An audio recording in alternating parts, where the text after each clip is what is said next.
बच्चों यहाँ पे विद्युत धारा का उसमें प्रभाव जो होता है यानी heating effect of electric current, यानी इलेक्ट्रिक करंट की वजह से जो हीट जनरेशन होता है आखिर क्यों होता है। पहला बात तो ये है कि आखिर हीट होता क्या है। कोई भी इलेक्ट्रिक इक्विपमेंट जो हीट होता है वो हीट क्यों होता है, इसका वजह क्या है। इलेक्ट्रिक पावर, ठीक है। इलेक्ट्रिक पावर क्या होता है, विद्युत शक्ति जिसको बोलते हैं।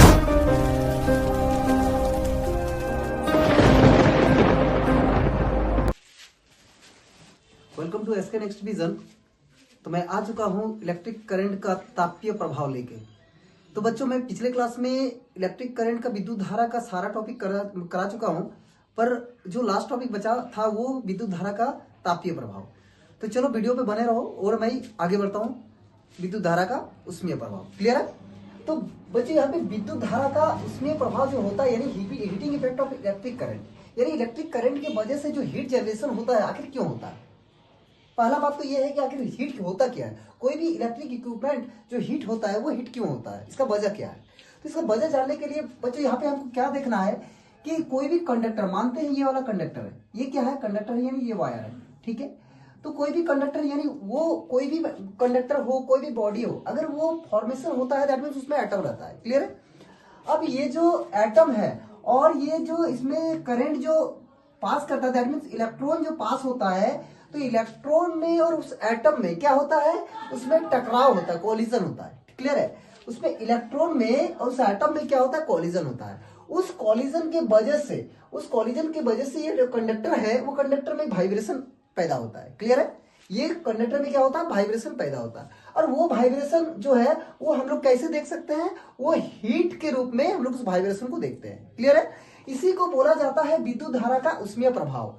इसको क्या बोला जाता है, विद्युत धारा का उष्मीय प्रभाव। तो हम लोग यहाँ पे क्या लिखेंगे कि heating effect of electric current जो होता है यानी हीट के वजह से, यानी करंट इलेक्ट्रिसिटी यानी जनरेशन ऑफ इलेक्ट्रिक करंट, कि जब इलेक्ट्रिक करंट कोई भी सर्किट पे या कोई भी कंडक्टर पे जब इलेक्ट्रिक करंट फॉलो होता है तो उस पर क्या होता है, हीट जनरेशन होता है और उसी को बोला जाता है heating effect of electric current. Clear है। तो हम लोग इसको डेफिनेशन करेंगे विद्युत धारा का उष्मीय प्रभाव।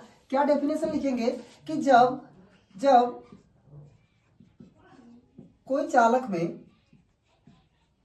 में विद्युत धारा प्रवाहित होता है, विद्युत धारा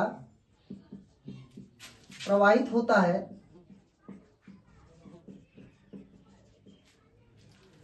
तो इलेक्ट्रॉन तथा परमाणु, कौन सा परमाणु, यानी चालक का परमाणु, ये क्या करता है, आपस में कोलिजन करता है यानी टकराव होता है।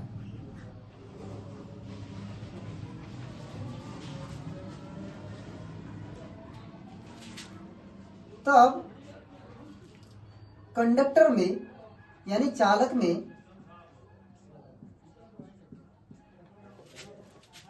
कंपन पैदा होता है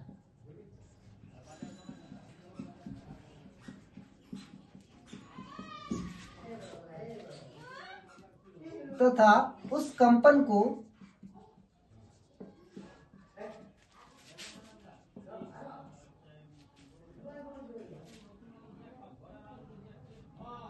ऊष्मा के रूप में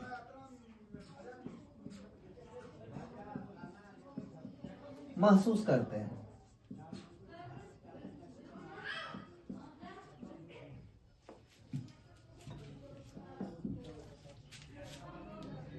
यही प्रक्रिया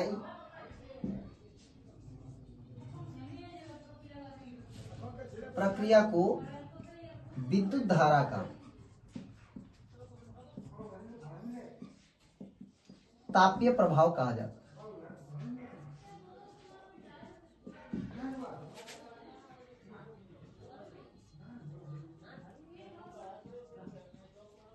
है। ये होता है विद्युत धारा का तापीय प्रभाव। अब जो हीटिंग जो होता है ये किस किस चीज पे डिपेंड करता है, तो एक साइंटिस्ट जूल्स ने अपना नियम दिया, यानी ये जो हीट होता है वो किस किस चीज पे डिपेंड करता है। ठीक है। तो joules law of heating effect हम लोग देखेंगे, तब तक इसको नोट कर लेते हैं।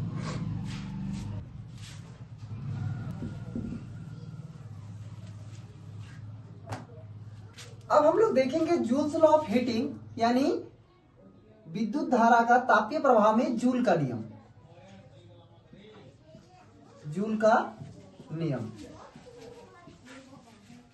यानी इंग्लिश में बोलते हैं जूल्स लॉ ऑफ हीटिंग।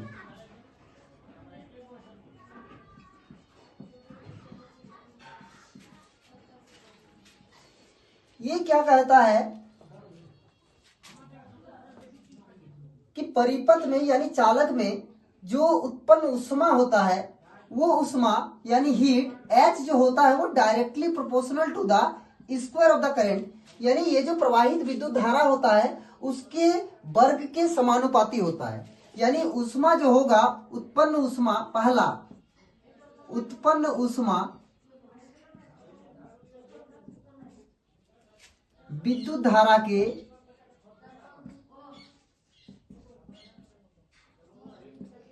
वर्गों का समानुपाती होता है। इसमें भी कंडीशन है, ये करंट के स्क्वायर के समानुपाती होगा कब? जब उसका प्रतिरोध तथा समय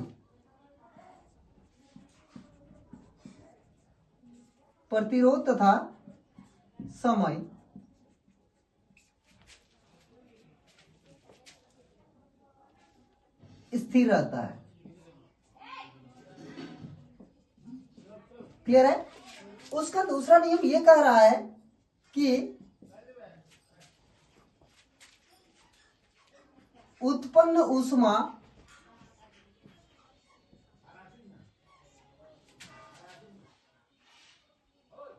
परिपथ में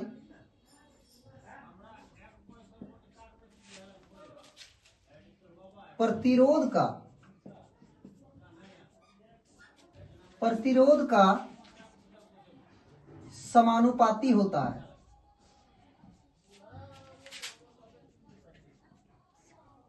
समानुपाती होता है जब धारा तथा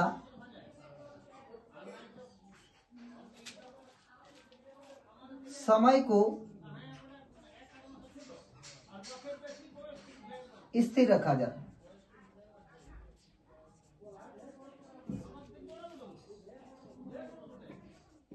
दैट इज हम क्या कहेंगे कि हीट जो होगा वो डायरेक्टली प्रोपोर्शनल टू आर होगा। यानी जैसे परिपथ में यानी कंडक्टर में जो रेजिस्टेंस होता है तो वो रेजिस्टेंस जितना ज्यादा होगा हीट उतने ही ज्यादा होगा। क्लियर है? लेकिन इसमें क्या होगा, उसका जो प्रवाहित धारा और समय जो है उसको कांस्टेंट रखना होगा। क्लियर है? तीसरा नियम जो कह रहा है कि उत्पन्न ऊष्मा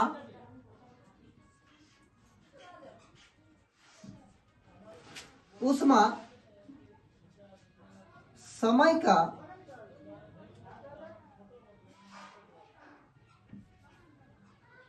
उत्पन्न ऊष्मा प्रवाहित होने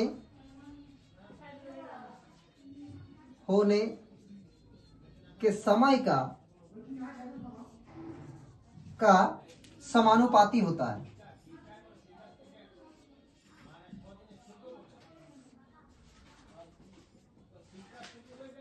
क्लियर है?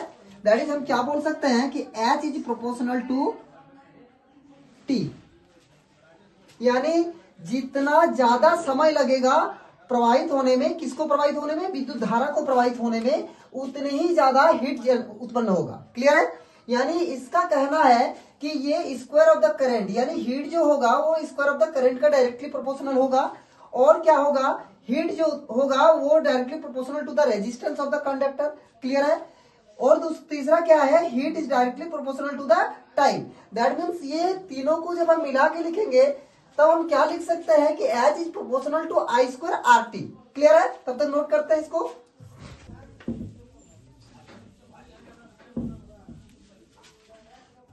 अब हम क्या लिखेंगे, ये सारे को heat is proportional to I square RT लिखेंगे।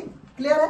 तो H इज इक्वल टू हम लोग क्या लिखेंगे, H इज इक्वल टू एक कांस्टेंट देंगे I स्क्वायर RT। जब भी प्रोपोर्शनलिटी हटाते हैं तो एक कांस्टेंट लगता है, वो कांस्टेंट का वैल्यू यहाँ पे 1 देंगे तो H is equal to I square RT के बराबर होगा। ठीक है? यही होता है Joule's law of heating. Clear है? H is equal to I square RT। जहां पे आई है विद्युत धारा, आर है रेजिस्टेंस प्रतिरोध और टी है टाइम। क्लियर है? तो ये रहा जोन्स लॉ ऑफ हीटिंग। हम इस पर थोड़ा क्वेश्चन डिस्कस करेंगे कि किस किस टाइप का क्वेश्चन आने वाला है और heating effect of electric current में क्वेश्चन किस टाइप का बन रहा है। तो मैं एनसीईआरटी का कुछ क्वेश्चन डिस्कस कर रहा हूं, ठीक है। आगे इसको मिटाते हैं।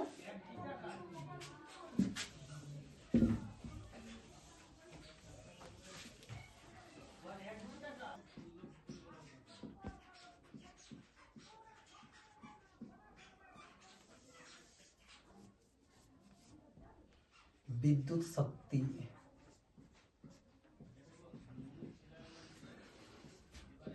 तो बच्चों यहाँ पे और नेक्स्ट टॉपिक आया इलेक्ट्रिक पावर।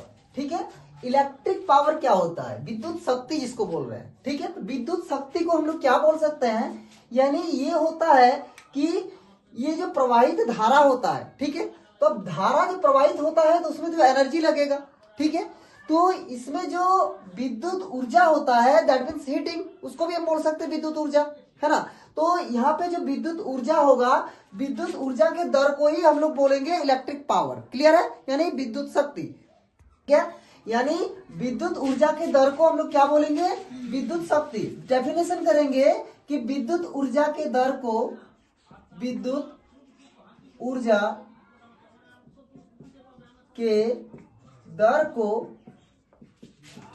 विद्युत शक्ति बोलेंगे, यानी विद्युत शक्ति कहते हैं, विद्युत शक्ति कहते हैं। ठीक है,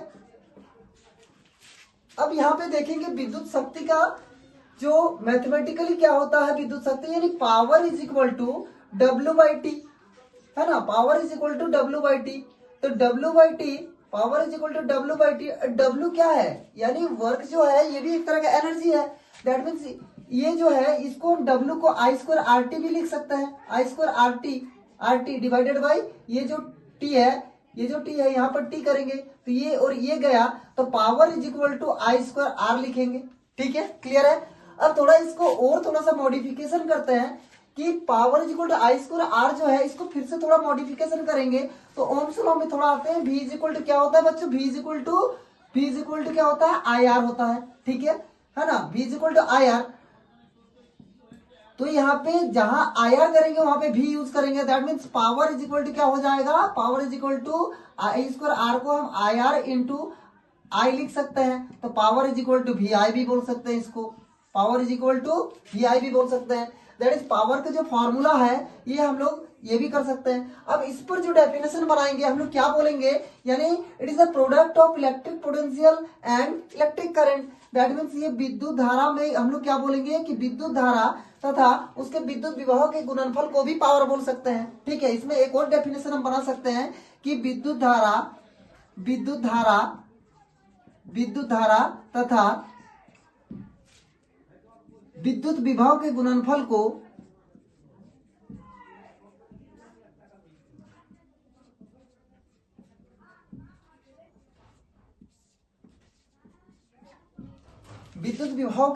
को क्या बोलेंगे? विद्युत शक्ति।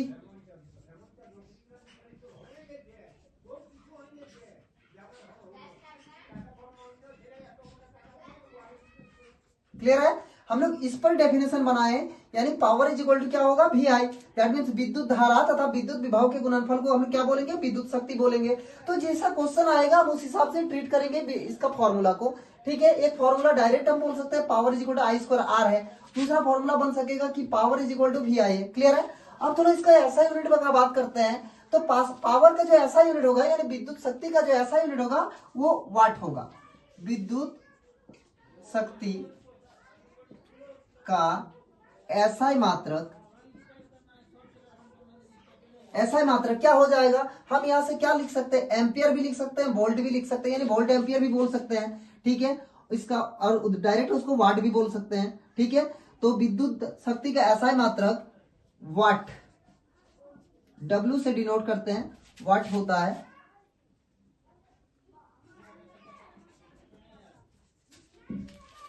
क्लियर है? अब विद्युत शक्ति का एक और यूनिट क्या है? एचपी में भी हम इसको मेजर करते हैं, यानी 1 एचपी जो होगा 1 horsepower 1 HP is equal to 746 watt के बराबर होता है। 1 एचपी 746 वाट के बराबर। कहीं कहीं हॉर्स पावर में भी क्वेश्चन दिया हुआ रहेगा, उसको हम लोग वाट में कन्वर्सन करेंगे तो 1 HP is equal to 746 watt के बराबर होता है। क्लियर है? ठीक है, चलो। तो बच्चों यहाँ पे क्वेश्चन है, किसी विद्युत इस्त्री में, दैट मीन्स विद्युत इस्त्री का मतलब इलेक्ट्रिक आयरन, ठीक है, विद्युत इस्त्री में अधिकतम तापन दर के लिए 440 वाट है। ठीक है, अधिकतम तापन दर के लिए 440 वाट है।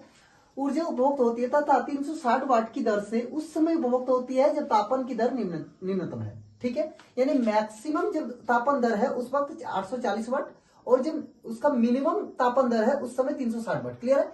यदि विद्युत स्रोत की वोल्टता 220 वोल्ट है तो दोनों प्रकरणों में विद्युत धारा तथा प्रतिरोध का मान निकालना है। क्लियर? चलो ठीक है, एक एक करके हम सॉल्व करते हैं। यानी अधिकतम तापन दर के लिए, ठीक है, नंबर पहला में लिखते हैं अधिकतम तापन दर के लिए, अधिकतम तापन दर के लिए। ठीक है, हम इसको सॉल्व कर रहे हैं, यदि सॉल्यूशन कर रहे हैं, जब अधिकतम तापन दर के लिए, अधिकतम तापन दर हो रहा है उस वक्त क्या है, तापन दर के लिए उस वक्त इसका जो पावर है, पावर कितना है, 840 वाट का पावर है। क्लियर है? और इस पर जो वोल्ट है यानी 220 वोल्ट दिया हुआ है, यानी वोल्टेज कितना, 220 वोल्ट पे। ठीक है, क्लियर है? अब हमको क्या निकालना है, करंट निकालना है और रेजिस्टेंस निकालना है। तो इस केस में करंट निकालेंगे तो पावर इज इक्वल टू क्या होता है, power is equal to VI हो जाएगा, और I इज इक्वल टू क्या हो जाएगा, P/V, यानी 840 डिवाइडेड बाई 220 वोल्ट। ये गया। क्लियर है? यानी कितना आ गया, 84/20 एम्पियर। जब इसको हम लोग कैलकुलेशन करेंगे, इसको जब कैलकुलेट करेंगे 3.8 एम्पियर के बराबर आएगा करंट। क्लियर है? चलो ठीक है। यहाँ पे अब बच्चों यहाँ पे करंट तो निकल गया। ठीक है, अब आते क्या, इस पर रेजिस्टेंस निकालना। हम लोग अगेन इस पे क्या अप्लाई कर सकते हैं, ओम्स लॉ पे आते हैं। ओम्स लॉ क्या कह रहा है कि V is equal to IR होता है। ठीक है, अब यहाँ पे रेजिस्टेंस इज इक्वल टू क्या हो जाएगा, V/I हो जाएगा। यहाँ पे कितना हो जाएगा, V कितना है, 220 वोल्ट है, और करंट कितना आया, करंट आया 3.8। ठीक है, करंट इज इक्वल टू 3.8। तो जब इसको कैलकुलेशन करेंगे तो मेरा कितना रेजिस्टेंस आ जाएगा, 220 डिवाइडेड बाई 3.8। तो फर्स्ट केस आ गया अधिकतम तापन दर के लिए। अब आता है निम्नतम तापन दर का, है ना, निम्नतम तापन दर के लिए। ठीक है, निम्नतम तापन दर के लिए इसमें क्या है, इस पर पावर कितना है, पावर इज इक्वल टू 360 वाट दिया हुआ है, 360 वाट पावर है। ठीक है, और इस पर जो वोल्टेज होगा, वोल्टेज तो सेम है दोनों में, यानी वोल्टेज 220 वोल्ट हो जाएगा। ठीक है, इस पर करंट कितना होगा, तो I इज इक्वल टू क्या हो जाएगा, यानी power is equal to VI के बराबर। ठीक है, और I is equal to power by P, यानी 360 डिवाइडेड बाई 220। ठीक है, काट दिए 0 360 डिवाइडेड बाई 220 तो कितना हो जाएगा बच्चों, यहाँ पे I इज इक्वल टू क्या आ रहा है, 36 डिवाइडेड बाई 220, 36/22 1.63 एम्पियर हो जाएगा। ये मेरा करंट निकल गया। अब आता है रेजिस्टेंस भी निकालना है इस पर भी, यानी प्रतिरोध भी चाहिए। तो रेजिस्टेंस के लिए फिर से ओम्स लॉ अप्लाई करेंगे, यानी again V is equal to IR और R is equal to V/I करेंगे, यानी वोल्टेज कितना, 220 वोल्ट, 220 और divided by 1.63 is equal to कितना हो जाएगा, 134 पॉइंट कितना आ रहा, 9।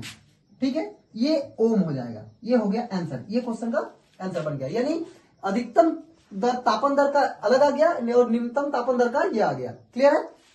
चलो ठीक है। तो बच्चों यहाँ पे क्वेश्चन है, किसी 4 ओम प्रतिरोधक से, यानी यहाँ पे जो प्रतिरोध है, यानी R इज इक्वल टू कितना है, 4 ओम प्रतिरोधक से प्रति सेकंड का बात हो रहा है, यानी time is equal to 1 second का। ठीक है, प्रति सेकंड में 100 जूल उष्मा उत्पन्न हो रही है। ठीक है, 100 जूल उष्मा उत्पन्न हो रही है, दैट मींस उष्मा, हीट इज इक्वल टू कितना लेंगे हम लोग, 100 जूल, ये उष्मा उत्पन्न हो रही है। ठीक है, तो प्रतिरोधक के सिरों के विभवांतर ज्ञात करना है। ठीक है, यानी V is equal to find करना, V is equal to what. Clear है? प्रतिरोधकों के सिरों के विभवांतर क्या होगा, यानी V इज इक्वल टू कितना होगा। ठीक है, हम लोग फाइंड करते हैं V इज इक्वल टू क्या होगा। तो according to Joule's law of heating,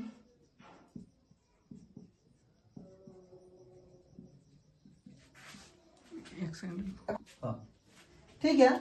तो हम लोग क्या करेंगे फिर जूल के नियम के अनुसार, यानी according to Joule's law, according to Joule's law ये क्या कहता है, H इज इक्वल टू क्या होता है, आई स्क्वायर आर टी होता है कि नहीं। हम डेटा के बेसिस पे हम फॉर्मूला अप्लाई करेंगे, ठीक है। तो आई स्क्वायर आर टी, यहाँ पे आई तो मालूम नहीं है, पर यहाँ पे वोल्टेज हमको निकालना है। तो वोल्टेज की जगह पे हम लोग क्या लिखेंगे, यहाँ पे आई स्क्वायर आर टी, यहाँ पे आई स्क्वायर आर टी करना है। टाइम भी पता है, आर भी पता है, और यहाँ पे एच भी पता है। हमको क्या निकालना है, भी निकालना है। चलो ठीक है। आई स्क्वायर आर टी, आई के जगह पे हम लोग क्या यूज करेंगे, आई के जगह पे क्या यूज करेंगे, यानी v is equal to I R होता है, v is equal to I R, I R. I के जगह पे हम लोग क्या यूज करेंगे, v बाई आर यूज करेंगे, ठीक है। I is equal to v by R, तो यहाँ पे क्या हो जाएगा, आई के जगह पे v बाई आर का स्क्वायर कर देंगे, यहाँ पे r और t, that means v square R और R T divided by R square, ये और ये गया, यानी v square T by R, ये h इज इक्वल टू आ गया। हमको फाइंड आउट करना है v, चलो कोई नहीं। तो और v square is equal to H R divided by t is equal to कितना हो जाएगा, h कितना है, h है 100 जूल, यहाँ 100 जूल लगाएंगे, इंटू रेजिस्टेंस कितना है, 4 है, 4 यहाँ पे लगाएंगे। टाइम कितना है, 1 सेकंड का बात आ रहा है, ये हम 1 लगा देंगे, ठीक है।